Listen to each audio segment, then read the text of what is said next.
వగరు ముద్దు పొగరు వద్దు, పులుపు ముద్దు బలుపు వద్దు, మమకారం ముద్దు అపకారం వద్దు, ఉప్పు తీపి ఒప్పు, మితిమీరితే ముప్పు, చేదు నిజం ముద్దు చేటు నైజం వద్దు, షడ్రుచుల ముద్దు చెడు రుచులు వద్దు, క్రోధి ముద్దు క్రోధం వద్దు.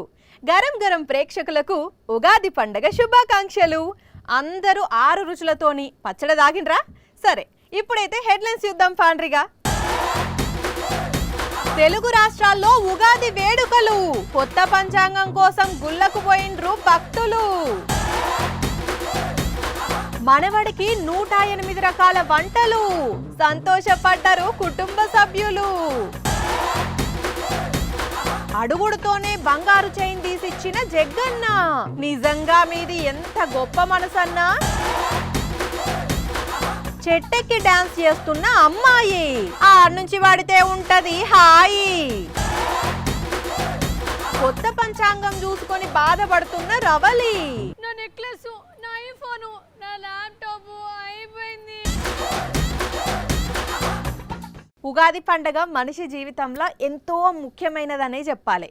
ఎందుకంటే ఉగాది పచ్చడిలో తీపి, కారం, పులుపు, వగరు ఇట్లా షడ్రుచులు ఉన్నట్టు మనిషి జీవితంలో కూడా కష్టాలు, సుఖాలు, బాధలు, సంతోషాలు అన్నీ ఉంటాయి. అందుకే దేన్నైనా ఆనందంగా తీసుకోవాలి అనే స్ఫూర్తినిస్తుంటది ఉగాది పండగ. అలాంటి ఉగాది ఇవాళ తెలుగు రాష్ట్రాలల్లో ఘనంగా జరిగింది. శ్రీ క్రోధినామ సంవత్సర పండగ వేళ 2 తెలుగు రాష్ట్రాలలో ఉన్న దేవాలయాలు భక్తులతోనే కిటకిటలాడినాయి. పొద్దుగాలనే భక్తులంతా గుళ్ళకు పోయి ప్రత్యేక పూజలు చేసిండ్రు. షడ్రుచులతో తయారు చేసిన ఉగాది పచ్చడి స్వీకరించి పిండి వంటలా అరగించారు. ఉగాది వేడుకల్లా ఏపీ సీఎం జగన్మోహన్ రెడ్డి దంపతులు పాల్గొన్నారు. రాష్ట్ర ప్రజలకు, ప్రపంచంలో ఉన్న తెలుగు వాళ్ళందరికీ శ్రీ క్రోధినామ సంవత్సర శుభాకాంక్షలు చెప్పిర్రు. ఈ సంవత్సరంలో కూడా ప్రజలందరికీ విజయాలు సిద్ధించాలి, వానలు మంచిగా పడాలి, పంటలు మంచిగా పండాలి, అందరూ సంతోషంగా ఉండాలని కోరుకున్నారు.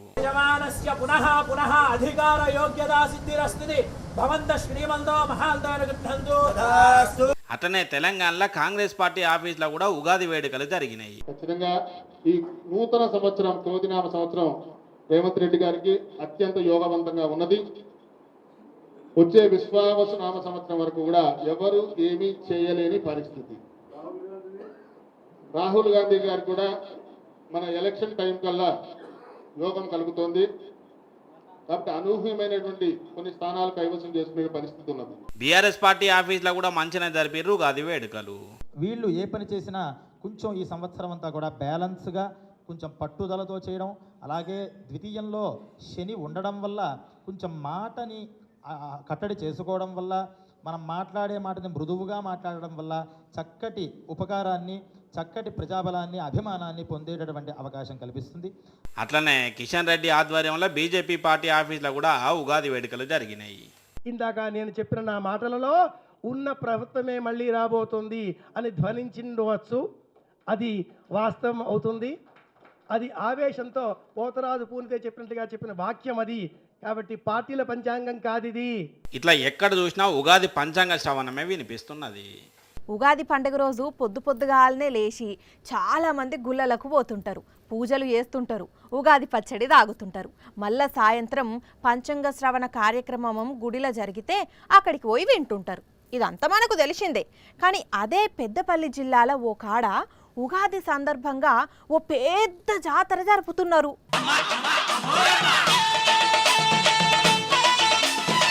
ఏడాది లెక్కనే ఈ ఏడాది కూడా నూకాంబిక అమ్మవారి జాతరను గొప్పగా జరిపిండ్రు.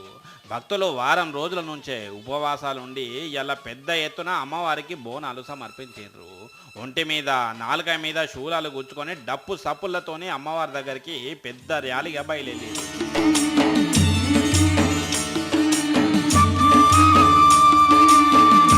అమ్మవారి మొక్కులు చెల్లించి బోనం సమర్పించినాక అగ్నికుండ ప్రవేశం చేసుడుతోనే జాతర అయిపోతుంది.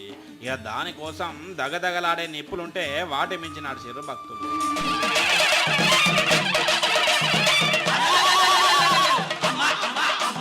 పెద్దపల్లి జిల్లా అంతర్గాంలో జరిగింది జాతర. ఈ ఏడాదే కాదు, కొన్నేళ్ల సంది నడుస్తున్నది. ఈ జాతరకి ఇక్కడ ఉండేటోళ్ళే కాదు, పొరుగు దేశాలలో ఉండేటోళ్ళు కూడా మస్తు మంది వచ్చి ఇంటోళ్ళతోనే సంతోషంగా గడిపిండ్రు. ఇట్లా మొక్కులు చెల్లిస్తే నూకాంబిక అమ్మవారు చల్లగా చూస్తుందని వీళ్ళ నమ్మకం. అందుకే ఇట్లా మొక్కులు చెల్లించారు.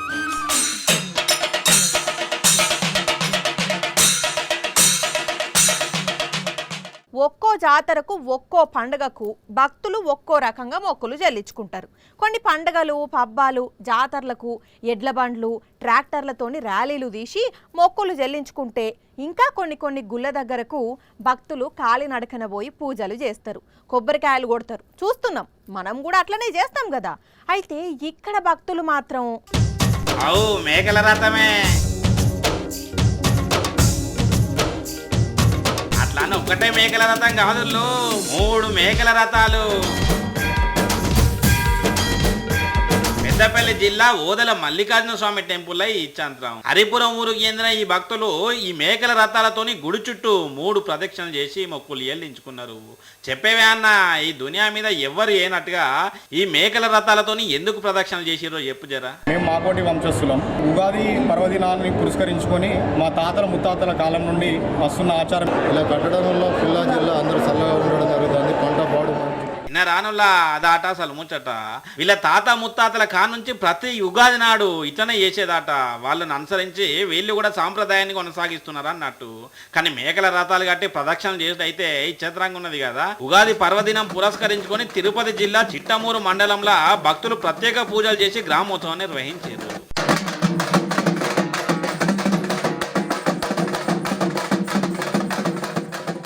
సంక్రాంతి పండగకు కొత్తల్లుడు అత్తగారింటికి వస్తే మర్యాద మంచిగా చెయ్యాలి కాబట్టి రకరకాల వంటలు వండి పెడుతుంటారు కదా. ఒక్కొక్కరైతే 100 రకాల వంటలు వండి పెట్టిన వాళ్ళు కూడా ఉన్నారు. అయితే సేమ్ అట్లనే, కాకపోతే అల్లునికి కాదు, మనమనికి గీడో కాడ 108 రకాల వంటలు వండిండ్రు. చూస్తుంటే మస్తు నోరూరుతుంది.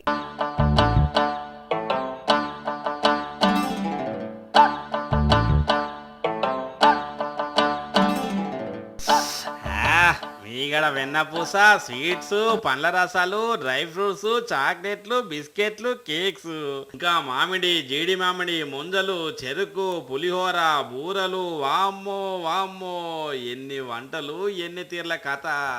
ఇవన్నీ కూడా మనవడి కోసమాట. ఇంట్లో ఎన్ని ఉన్నాయో తెలుసునా? 108 పదార్థాలు.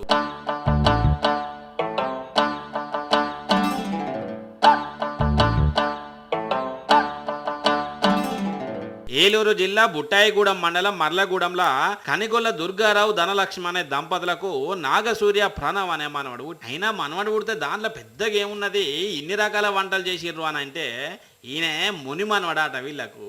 అందుకే మస్తు సంతోషంతోనే ఇట్లా ఉగాది పండుగ స్పెషల్గా 108 రకాలతోనే విందిచ్చిర్రు అన్నట్టు. కానీ నిజంగా వీళ్ళ సంతోషం చూస్తుంటే మామూలుగా లేదు. కానీ ఈ మనవడు చాలా అదృష్టవంతుడే ఉండాలి. ఇప్పుడు తినతందుకే ఇన్ని రకాల వంటలు పెట్టిర్రంటే భవిష్యత్తులో ఇంకెన్ని పెడతారో ఏమో. నిజంగా పెట్టి పుట్టాలే. కానీ చూస్తుంటే నోరూరుతుందిలే మనకు. అయినా గిన్ని తింటారా ఎవరైనా? కాకపోతే వాళ్ళ ప్రేమ అంతే. అది చూంచుకున్న తందుకే ఇన్ని రకాల వంటలు తయారు చేస్తారన్నట్టు. మామూలుగా సంక్రాంతి పండుగ అప్పుడు అల్లులకు పెట్టేది చూస్తాం కదా, అట్లనే వీళ్ళు ఈ మనవనికి పెట్టిర్రు.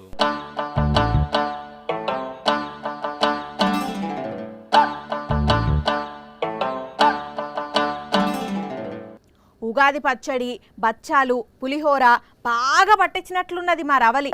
అందుకే ఫోన్ చేస్తా కూడా లిఫ్ట్ చేస్తలేదు. ఏం చేస్తున్నదో ఒక్కసారి చూసొద్దాం పాండ్రి.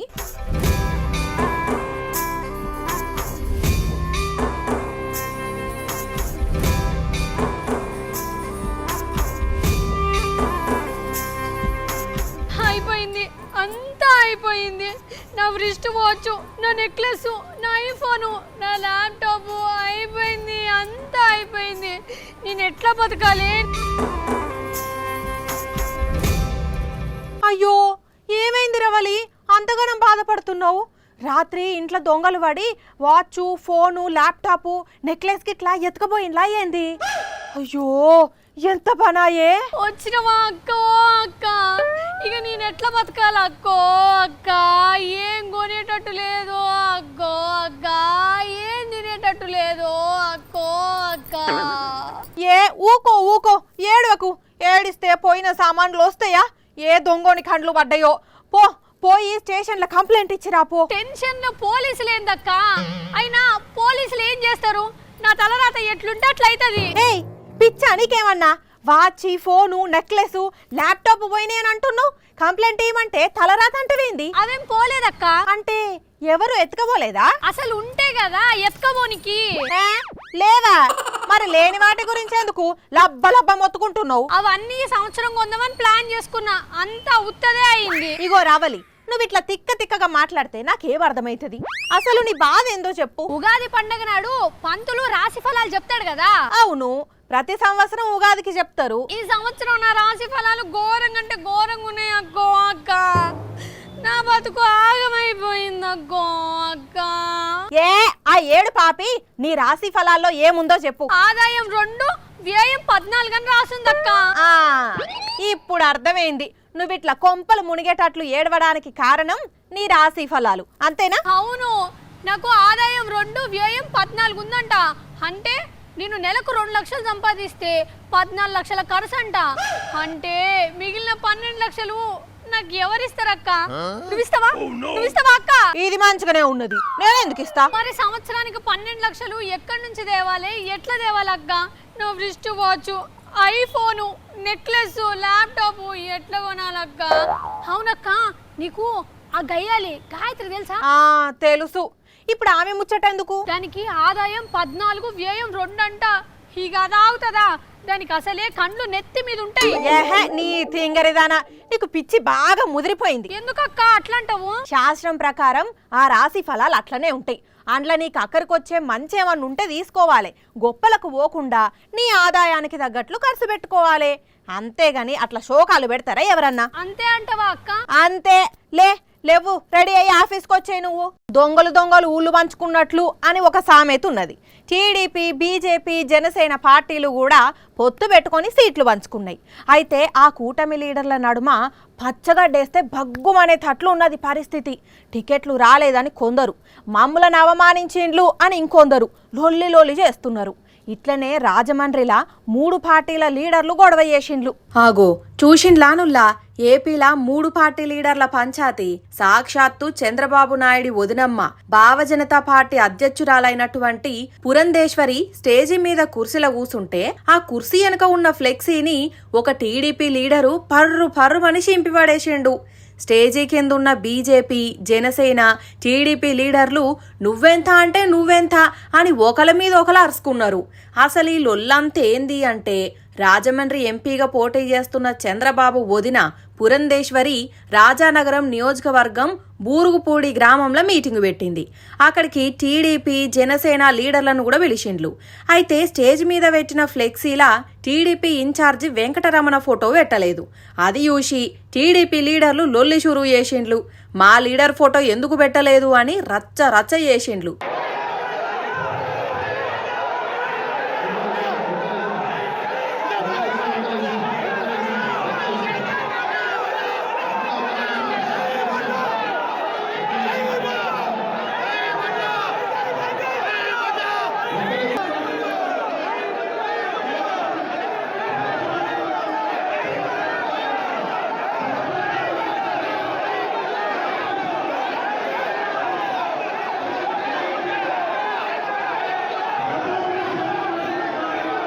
వాళ్లకు జనసేన లీడర్లు కూడా తోడైండ్లు. 2 పార్టీల నాయకులు ఆ మీటింగ్ను బహిష్కరించి రోడ్డు మీదకొచ్చి ఆందోళన చేసిండ్లు. ఇక లాస్ట్కు ఆ మీటింగ్ క్యాన్సిల్ అయింది. ఏం చేయాలనో తెలవక పురంధేశ్వరి కూడా అక్కడి నుంచి వెళ్ళిపోయింది. పొద్దున లేస్తే వైసీపీని ఓడిస్తామని శబదాలు చేసి తొడలు కొట్టి మీసాలు తిప్పుతారు. సాయంత్రం కాగానే వాళ్ళేదో అనుకుంటారు. వీళ్ళేం లీడర్లయ్యా బాబు అనుకుంటున్నారు ఈ లొల్లి చూసిన పబ్లిక్. వామ్మో, జగ్గారెడ్డి సారు ఎప్పుడు చూసినా సీరియస్గా కనపడతాడు. కారు పాటోళ్ళు, కమలం పాటోళ్ళ మీద కండ్లెర్ర చేస్తాడు. సంగారెడ్డిలా జోరుగా రాజకీయం చేస్తాడు. తనకు వ్యతిరేకంగా మాట్లాడితే దుమ్ము దులిపేస్తాడు. అప్పట్లా రేవంత్ రెడ్డి సారును కూడా గట్టిగానే అరుచుకున్నాడు. అప్పట్లా తిట్టిండు, ఇప్పుడు మంచిగా జోకుతున్నాడని సారు పేరెళ్ళితే అందరిదే మాట్లాడుకుంటారు కదా. కానీ ఇదంతా నాణానికి ఒకవైపేనుల్లా, ఇంకోవైపు ముచ్చట వేరే ఉంటది.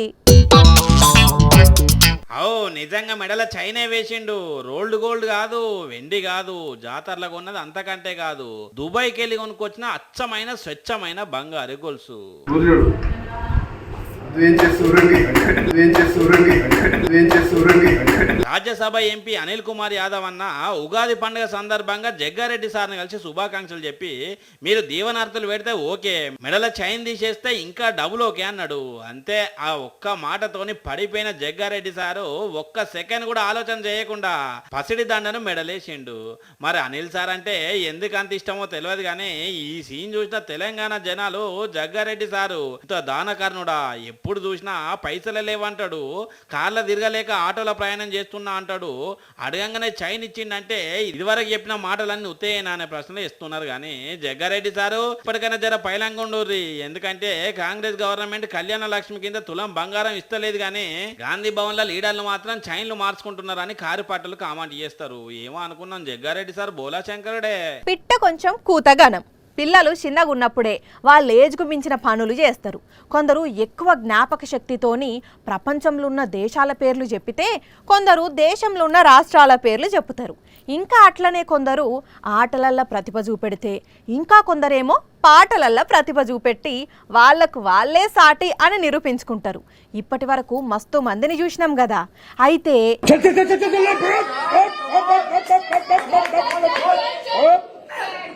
వామ్మో వామ్మో, ఎక్కడి బలం ఏం బలమో పోన్రి. చెల్ల చూస్తే ఇంత చిన్నగున్నది, బరువేమో ఏజుకు మించి లేపింది పైకి.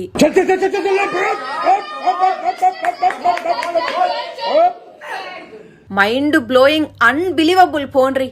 ఇంతకు షెల్లె బరువెత్తింది ఎంతో తెలుసునా? 70 కిలోలకు ఎక్కువనే. అట్లని షెల్లకు పెద్దగా ఏజు కూడా ఎక్కువ లేదు. ఎంత? 9 ఏళ్ళేనట.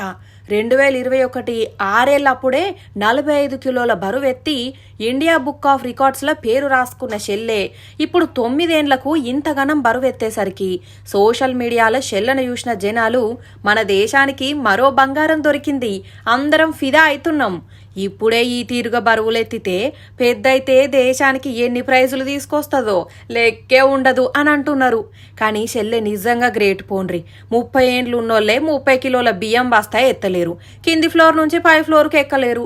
అసొంటిది 9 ఏండ్లకే ఇంతగానం బరువెత్తిందంటే ఏ తీరుగా కష్టపడుతున్నదో, ఎన్ని గంటలు శ్రమిస్తున్నదో అర్థం చేసుకోవాలి. కానీ షెల్లె నువ్వు సూపర్ రా, best of luck. Social media అంటే ఇష్టం ఉండాలి కానీ పిచ్చి ఉండొద్దు. అరే ఒక్కొక్కరు వైరల్ కావాలని చేసే పనులు చూస్తుంటే ఏమనాలనో కూడా అర్థమవుతలేదు. లేకపోతే మరి చేతిలో ఫోన్ ఉన్నదని చెప్పి ఏడికి పోతే ఆన్నే వీడియో తీసుడు, పోస్టులు చేసుడు, ఇదే కథ. సరే, వాళ్ళ అకౌంట్లు వాళ్ళు పోస్ట్ చేసుకున్నారు, మనకెందుకు తీ అని చూసి ఇడిచిపెడదామా అంటే వాళ్ళ ఓవర్ యాక్షన్ మామూలుగా ఉండట్లేదు. బొబ్బబ్బబ్బా, ఏమన్నా పర్ఫార్మెన్సా? భూమి మీద జాగే లేనట్టు ఈమె చెట్టు ఎక్కి డాన్స్ ఆడుతున్నది. ఆడమ్మా ఆడు, నువ్వు అదే చెట్టు మీద డాన్స్ ఆడాలి, ఆ చెట్టు కొమ్మ ఇరగాలి, అది మేము చూడాలి. లేకపోతే మరీ అంత ఓవర్ యాక్షన్ అవసరమా? రీల్స్ చేద్దాం అనుకుంటే అదే డాన్సును కింద నిల్చొని చేయరాదా? నిజంగానే ఆ కొమ్మ ఇరిగితే కాలు చేతులు ఏమవుతాయి? మళ్ళీ ఏం పట్టుకోకుండా ఎగురుతున్నది, పట్టు తప్పితే పడిపోవు కదా. అయినా సోషల్ మీడియాలో ఫేమస్ అయ్యి ఎంతో ఎత్తు ఎదగాలంటే ఇట్లా ఎత్తు చెట్లెక్కి వీడియోలు చేయాలనా? నిజంగానే టాలెంట్ ఉంటే పబ్లిక్ ఎట్లయినా గుర్తిస్తారు. అంతేగాని ఇట్లా ఏదో వెరైటీగా చేద్దాం అనుకుంటే ఏదో అవుతుంది. ఇక ఈమె కథ ఇట్లుంటే గిడ ఒక కథ చూడుండ్రి ఎట్లున్నదో. అగో చూసిండ్రా పోలీసుల మీదకి ఎట్లా పోతున్నారో వీళ్ళంతా. ఇది కూడా రీల్స్ చేయబట్టే. వీళ్ళంతా ఆగ్రా తాజ్ మహల్ దగ్గర రీల్స్ వీడియో చేస్తుంటే CISF ఆఫీసర్ అడ్డుపడ్డాడట. అంతే, ఆయన మీదకి ఒకళ్ళు కొట్టబోతుంటే ఇంకొకళ్ళు లొల్లికి దిగుతుండ్రు. మరీ ఇంత అవసరమా? అయినా ఈ నడుమ రోడ్ల మీద మెట్రో రైళ్లలో కూడా ఇట్లాంటి రీల్స్ కథలు బగ్గనే పడుతున్నారు. ఇక ఇవి మరి ఇయాల్టి గరం గరం వార్తలు. మళ్ళా రేపు ఇదే టైంకి ఇట్లనే మస్తు వార్తలతో కలుసుకుందాం. అప్పటిదాకా ఏం చేయాలి? చూస్తూనే ఉండండి సాక్షి టీవీ. టైం గుర్తున్నది కదా, రాత్రి 8:30కి మళ్ళీ పొద్దున 8:30కి ఉంటాం మరి.